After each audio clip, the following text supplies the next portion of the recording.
Man, the Phoenix Suns are one game away from the NBA Finals. And I'm not gonna lie, I'm on cloud 9. But how does we sustain that happy high? Because sometimes good things happen and we're really happy, we're really joyful for a little bit, but then we hit rock bottom. Well, today we're gonna look at what does a lifelong joy look like for us. Come check it out.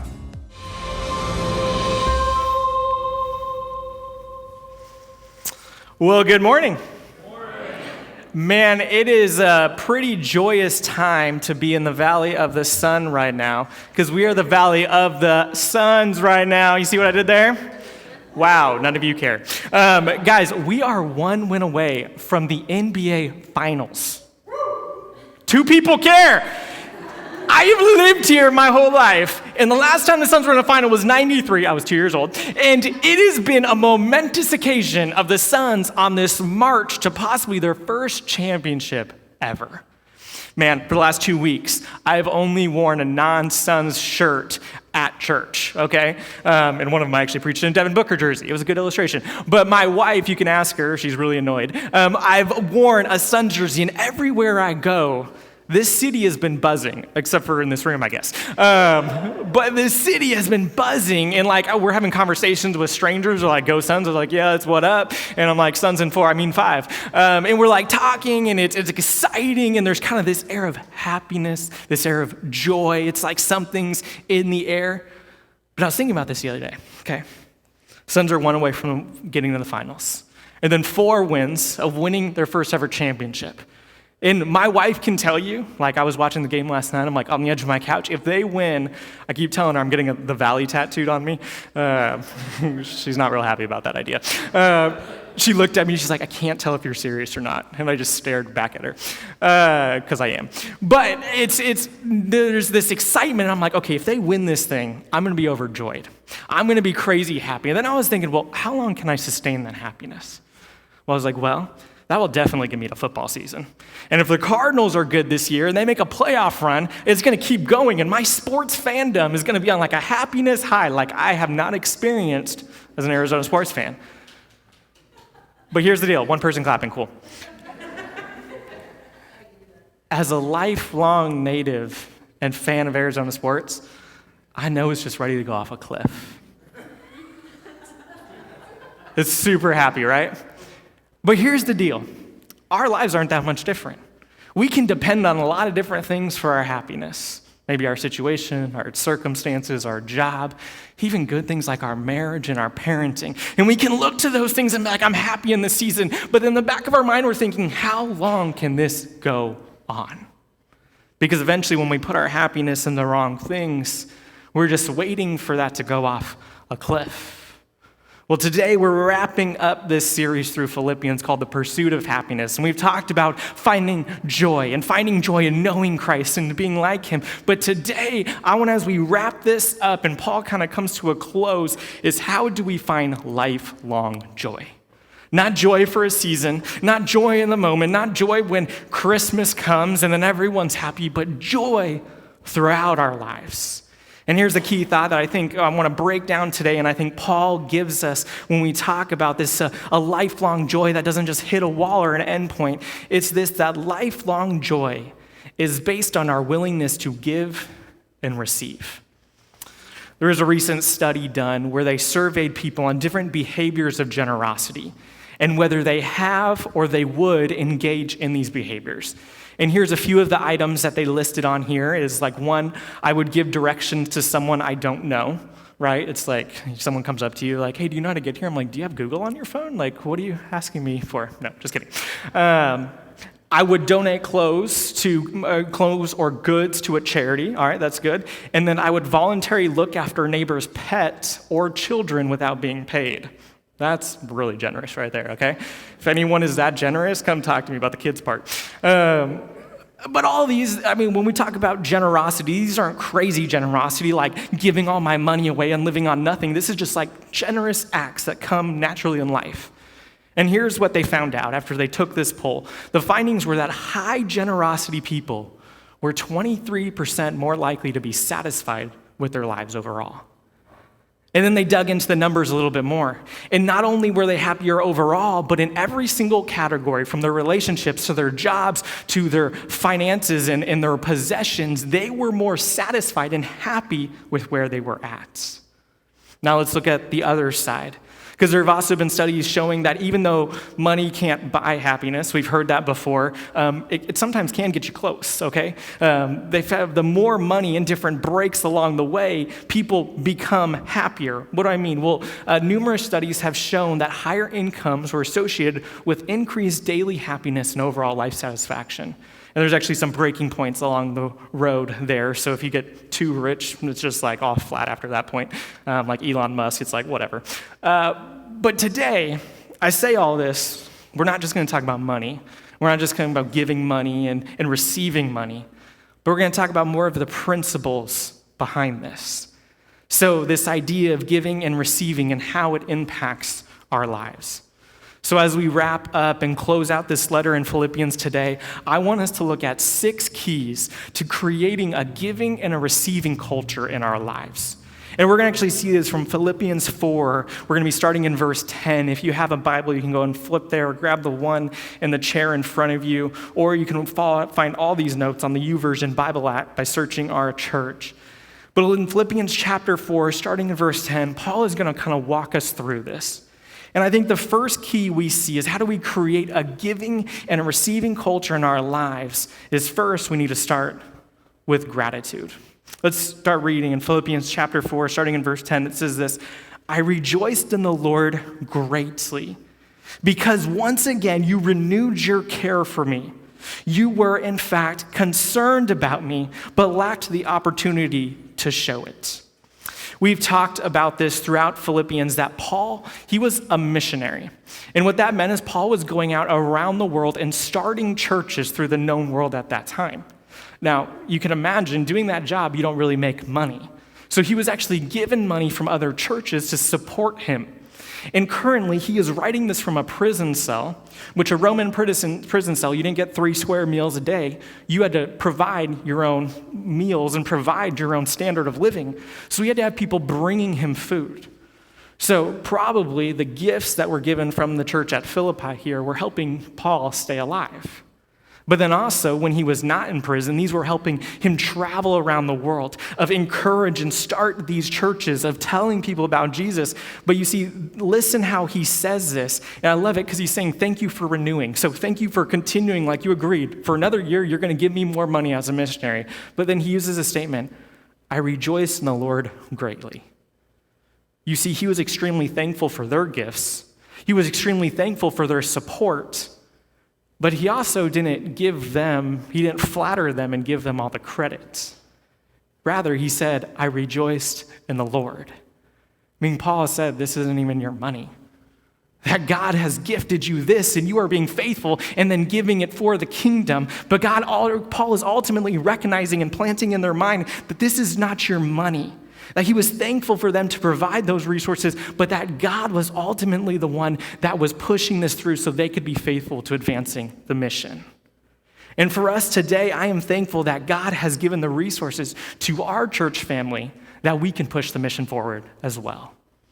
If you are part of Cross Church or you've been here for a while, you know that we're engaged in different missions, both locally and abroad, to further the gospel, to help people and to love people in our community. One of the ways we do that is through our food pantry. We have a food pantry that meets during the week, and we have food available right after service every single Sunday. And it's because of people giving, it's because of people sacrificing their time and their energy and their money that we can do a ministry like that. On Wednesdays, we have Celebrate Recovery. Celebrate Recovery is a great ministry where we have people who are just walk through how they are. They're dead. They don't know where to go from there. Like, I guess I'll go to the church and try to get help for this. And because of the gifts and the faithfulness of our church, we can put on a ministry like that.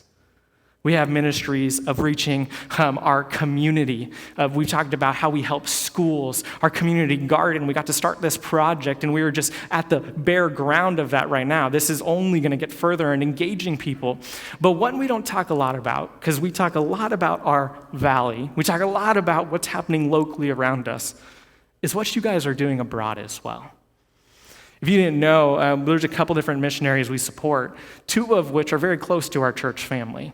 The guy who leads worship here, Josh, if you don't know him, I like to say the guy who sweats a lot is really energetic. I love him, literally like my best friend.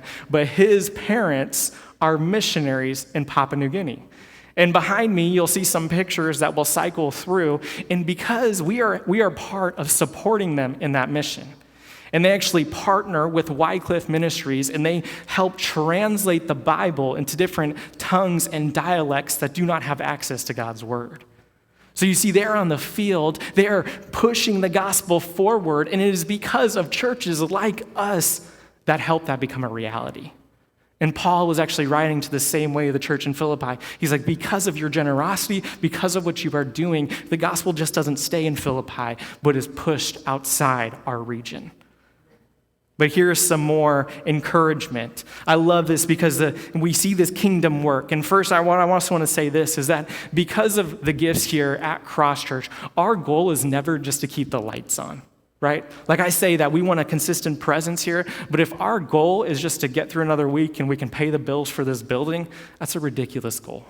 But the goal is, how do we get outside of ourselves, outside of our bubble, and continue to make Jesus known around our worlds? But then Paul offers a little more encouragement here in the second half of verse 10. I want to read that again. He says, "You were in fact concerned about me, but you lacked the opportunity to show it." Now, this is an interesting statement here. Paul is really telling us there was an interruption in them being able to give. And we don't know why this was. It could have been that they weren't able to give because they were struggling financially as a church at that time, or because maybe Paul just wasn't able to be reached to be able to give those gifts. And I tend to think, kind of from what we know about Philippi as a wealthy church, it was probably the second half of that. But here's what I'd love that Paul's response is: he doesn't call them out. He doesn't get mad that they didn't give. Rather, he commends them when they do. And you see, no matter where you're at, you might be at a point right now where you can't give much, or you can't give maybe at all. And maybe you feel convicted for that. And we're going to talk about partnership in a little bit and how God calls us to be a part of something, but our gifts financially don't define us. And you see, Paul is saying, yes, we should give, but there's seasons in our life where it's hard, and maybe we're not at a place to give as generously or as much as we want to. And Paul's saying he doesn't condemn that, but instead says, thankful for what you do. You see, we need to be thankful in God's generosity, both personally and corporately as a church family. But just like Paul, we rejoice in however God provides. We are gracious for it. But this leads to our second key, which is contentment. Let's keep reading in verse 11. And he says this: "I don't say this out of need, for I have learned to be content in whatever circumstances I find myself. I know both how to make do with a little, and I know how to make do with a lot. In any circumstances, in all circumstances, I have learned the secret of being content, whether well-fed or hungry, whether in abundance or in need." Verse 13, "I am able to do all things through him who strengthens me." Now, I love these three verses. And I love these three verses when you read them in context. Because maybe if you've been around church, or even if you haven't, verse 13, maybe that kind of struck a chord with you. Maybe you've heard that before. I can do all things through him who strengthens me, through God who strengthens me. This is one of the most trendy quoted verses in all of Scripture. And it's really trendy in sports. One of the biggest figures we see of this is John Jones. He's a UFC MMA fighter, multiple-time champion. He's had the belt. And he's got a giant tattoo across his chest that says Philippians 4:13. And as he punches a guy in the face, he's thinking, God is giving me this strength, right, of this right hook. And then he's had some hiccups along the way. But we're not going to get to that. But it was so easy to take this verse and say, God gives me the strength to do this. And we see it in athletics all the time. Like, let me put it on my eye black under my eyes, like right here in Philippians 4:13. Like, it's God's strength that's making me bowl you over. And then we even take that into our lives. We're like, okay, we're not a professional athlete, but we go into our jobs and we're like, I can get through this because whatever dream I have, I can do it through God. And then we tie this in somehow to David. And we're like, David beat a Goliath. God strengthens me so I can knock over the Goliaths in my life. And Paul's like, what? Instead, Paul's writing this from a prison cell, shackled. And he's writing this and he's thinking, and it's more from a guy who's saying this, that I have been poor and I have been rich. He's like, I have lived in a mansion, because Paul came from money and power before he became a Christian. It was after he became a Christian that he became dirt poor. But he came from money. He's like, I've lived in a mansion and I've lived on the street. He's like, I've dined with politicians and the most powerful people in the world, and I've ate scraps with dogs. He's like, I've seen all of it, but I've also seen the bare bottom. You see, sometimes we read this verse and we're like, I can achieve my dreams. And no, God's like, time out. No, I'm saying that whatever life takes you through, whether you're blessed and things look great, or you just feel like life is kicking you over and over and over and over again, God's like, I am with you and I will give you the strength to press on. You see, I love this because Paul tells us that he found the secret to be able to doing this.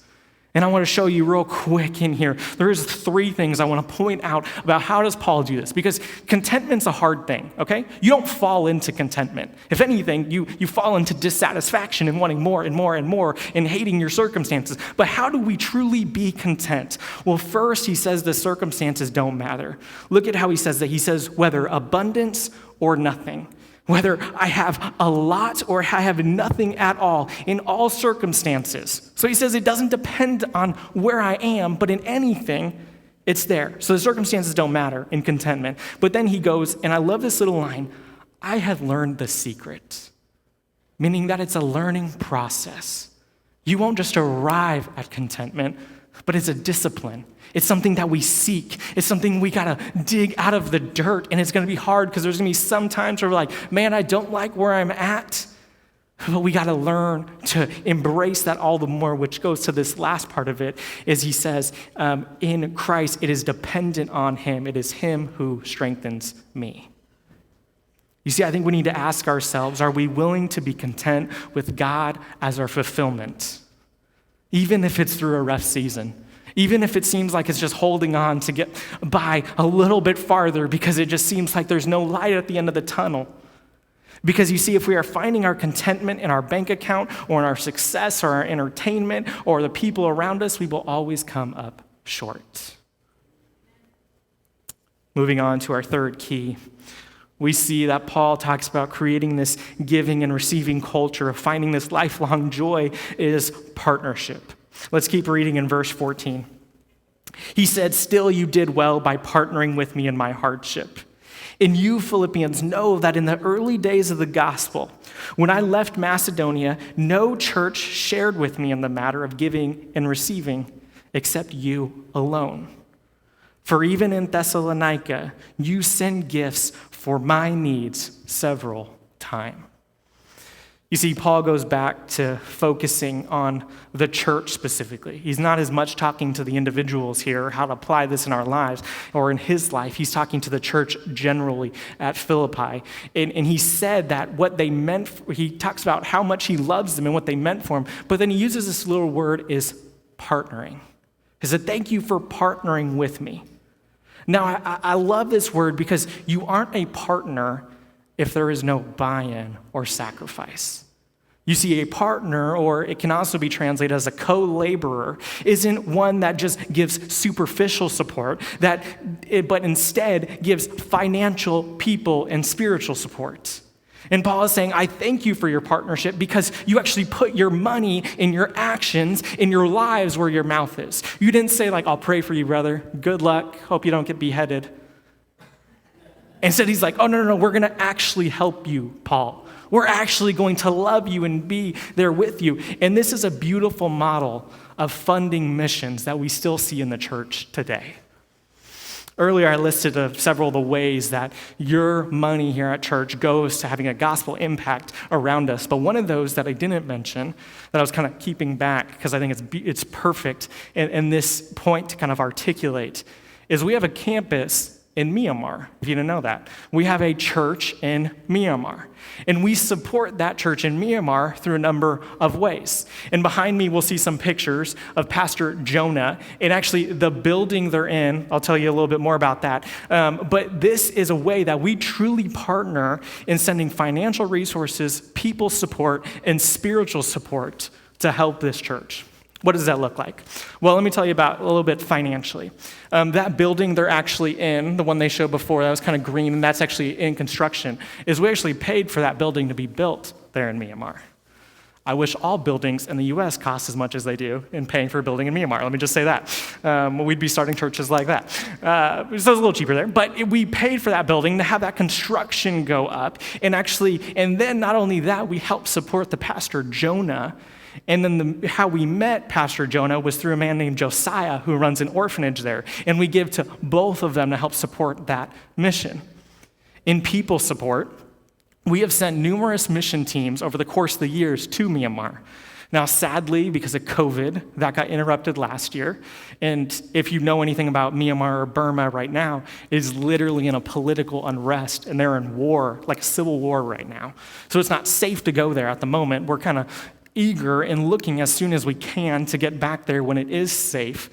But another way we're trying to help with people support is Pastor Jackie has reached out to the International Mission Board of getting a missionary who's in ground there connected with that church to just love and support them and be able to see that mission. And lastly, spiritually, we've talked about this and both at our Phoenix and Enterprise campus of praying for them, especially in a time like this where there's so much turmoil and craziness going on in their world. But here's the coolest thing. Is they are absolutely killing it. We get pictures all the time on Facebook. And Facebook, this isn't what it's amazing for. It's like most of Facebook is stupid posts that I don't want to see that people reshare. But this, we like it to see Pastor Jonah and Josiah share pictures of them baptizing and sharing the gospel with people.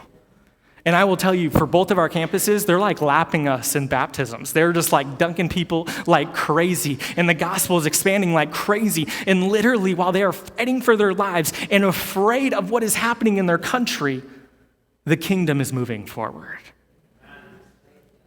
And here is what was so awesome about this, as we talked about with Josh's parents, and we see how at Cross Church of Myanmar, is that sometimes we get to be a part of something greater, and we get to be a partnership of something greater. And just as Paul was starting churches left and right, and the church at Philippi was sending him money and prayer and people to support him, that they got to be part of that kingdom win.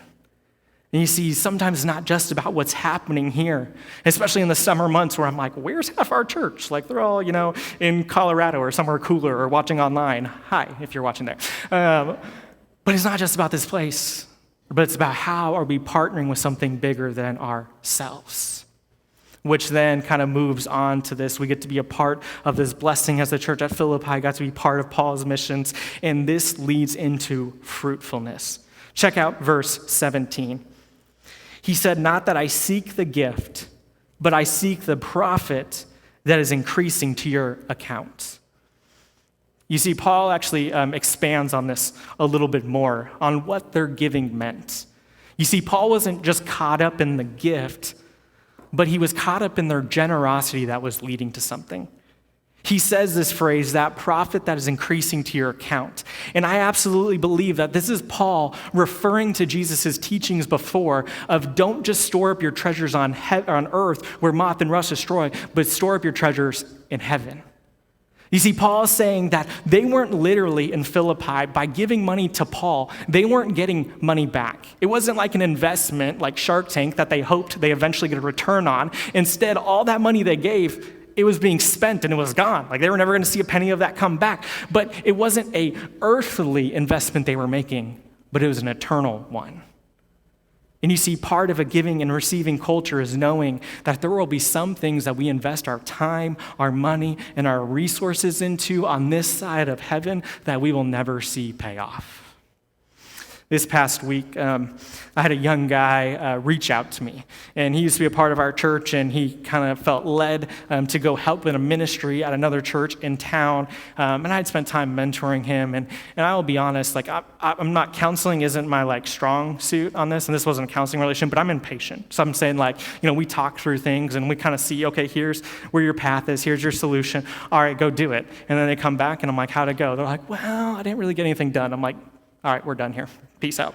I don't have time for this. So I'm sorry. I'm getting more patient. But he said he wanted to reach out. And I've talked to this guy a lot. And I'm like, dude, you haven't listened to anything? I was like, but sure, let's get lunch.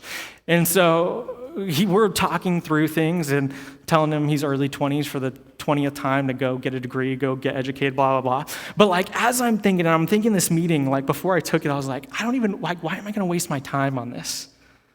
And then I started reading this passage, and God's like, it's not necessarily up to you about seeing the results you want right now. But sometimes investing in someone, it takes a long time. Investing early and investing often is the way to do it, not just a lump sum later in life and you hope they just grow up and everything's great. And sometimes God is just calling us to invest in something in front of us. Invest in a church that 19th Avenue Grovers was taken over by a 15-year-old pastor 5 years ago and looked like there was no chance it was going to make it, right? Okay, some of you got that. Invest in a garden that was a dirt lot that there's no way anything's going to grow out there.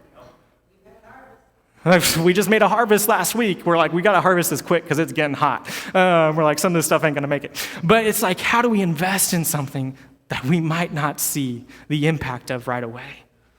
And this moves to our next key. We see that not only will there be fruitfulness both here and in eternity, but also Paul shows us that this giving and receiving culture in our lives needs to have worship. Check out verse 18. He says, but I have received everything in full, and I have an abundance. I am fully supplied, having received from Epaphroditus what you provided, a fragrant offering, an acceptable sacrifice, pleasing to God. Now, this takes a little bit to break down. You see, Paul actually moves here. He uses this financial investment metaphor about you're investing spiritually, and then he moves to an Old Testament imagery. He talks about sacrifice. And in sacrifice in the Old Testament was a form of worship. And when they would actually give this sacrifice, it would give off a pleasing aroma that would fill like either the temple or it'd fill the tent when they were in the desert, and would have this pleasing aroma that it would be pleasing to God. It would be a form of worship of that sacrifice was pleasing him and saying, God, you are almighty. And here, Paul is comparing how sacrificial giving is a pleasing aroma to God. It's a means of worship. Now, I don't know what smells people like. Some people like to burn like essential oils in their house, make it smell nice. I like to cook bacon in my house, which my wife doesn't like as much. Wayne, he likes to cook barbecue and stink up an entire neighborhood because he's super good at that and smoke and everything. But this pleasing aroma, it talks about being obedient to the point where it causes us to sacrifice and it pleases God. And I just love this, is that God views that as us giving our time, resources, and those things around us, when we give, it is a form of worship towards God. Which lastly leads to this final point, to creating a giving and receiving culture, is faith. Let's read 19 and 20 as Paul gets close to closing out this section and then closing out the book. He says, and my God will supply all your needs according to his riches and glory in Christ Jesus. Now to our God and Father be glory forever and ever. Amen. You see, what Paul is talking about here is an active faith in the gospel, an active faith in God. A lot of times when we talk about faith, we say, having faith in God, giving your life to God. And we talk about that moment of being saved, right? Of accepting the fact that Jesus came here for you, that he died on a cross, that he raised again, and by declaring him as Lord, we are said to be saved. But here, Paul kind of throws in this, that God will supply all your needs according to the riches and glory in Jesus Christ. Meaning that because of what Jesus Christ did, no matter what life throws at us, we can lean on him. Now think about this a little bit more. If we truly believe that Jesus died on a cross and defeated death, and that when we die, we go to eternity, then why in the heck are we so concerned when we have problems on this side of heaven? Why are we so concerned when all of a sudden we come into a little financial issue? Why are we so concerned when there's a relational issue in our marriage, or our kids are little jerks? Like, why are we so concerned when we have a boss that's a total jerk, when he's saying, I can lean on the God who gave me eternal life? He's saying, no matter what little thing pops up, no whatever problem I have faith that my God, if he's big enough to save me from hell, he's big enough to save me from my job. And Paul is saying, no matter what happens, that we can lean on him. We can depend on him to provide for us in any area of life. And then he wraps it up with these 2 or 3 closing lines. In verse 21, he says, "Greet every saint in Christ Jesus. The brothers who are with me send you greetings. All the saints send you greetings, especially those who belong to Caesar's household." In verse 23, this is how he closes out the book. "The grace of the Lord Jesus Christ be with your spirit." You see, a giving and receiving culture in our lives that brings lifelong joy starts with us giving and receiving his Spirit. Are you ready this morning to receive what Christ has for you? And maybe you've done that before. Maybe you've said yes to him before, and you've received the Holy Spirit that marks us as a believer, that says, I trust God over trusting our worlds. But are we continually living in that truth? That we have received what God has given us. Receive that Spirit that Paul talks about, that grace that Jesus Christ has given us. Have we received that grace? And then are we giving our lives to live in his Spirit? Not to live for our own goals, not to live for our own successes, for our own road marks, but living for what God has for our lives and what God declares expands his kingdom and not our own. Let's pray.